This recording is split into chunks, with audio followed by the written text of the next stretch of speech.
In my last video, I showed how to use the Amazon Bedrock Converse API to send one prompt and get one response. In this video, I'll take the same code and turn it into a simple chatbot that keeps chatting back and forth. It's super simple and it runs right in your terminal.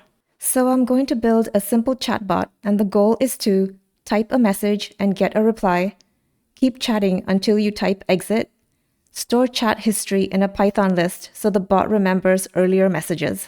I'm here in VS Code, and my AWS credentials are already configured using SSO. I also have Python and Boto 3 installed. If you follow the last video, your setup should be ready too.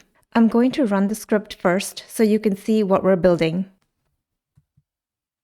The first message is this: Bedrock chatbot is running. Type exit to quit. I'll ask the chatbot a question. What was the largest dinosaur?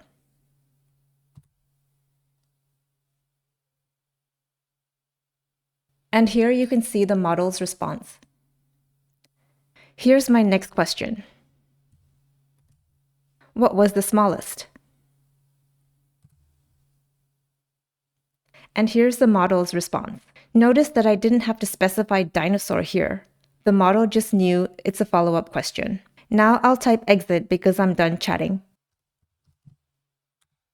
And the model says bye. Now let's look at the code and map it to what we just saw. The first part of the code should look familiar. We import Boto 3, create a Bedrock runtime client, set the region, and choose a model. I'm using the Amazon Nova micro model because it's fast and perfect for quick demos. This prints a message to the terminal, like we saw earlier, that tells you the chatbot is ready and how to quit when you're done. This is the key part. You make an empty list called messages. This is what turns the script into a real chatbot. Every message I send gets stored here. Then I send the entire messages list into Converse, so Bedrock understands the conversation. Now for the loop. The loop keeps the chatbot running until we type exit. So the loop does two things. It waits for my message, and it stops only when I type exit. Next, we add what we typed to the chat history. User input is whatever I typed into the terminal. This stores it in our messages list as our user message.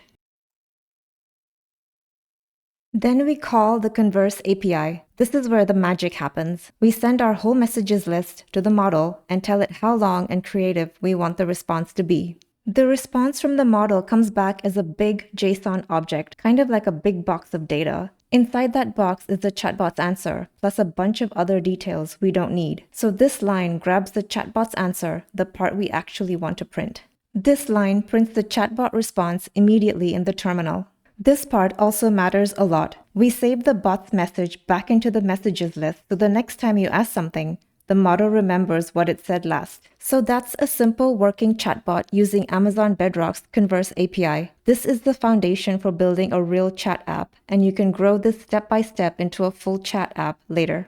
Thanks so much for watching, and please remember to like and subscribe, and I'll see you next time.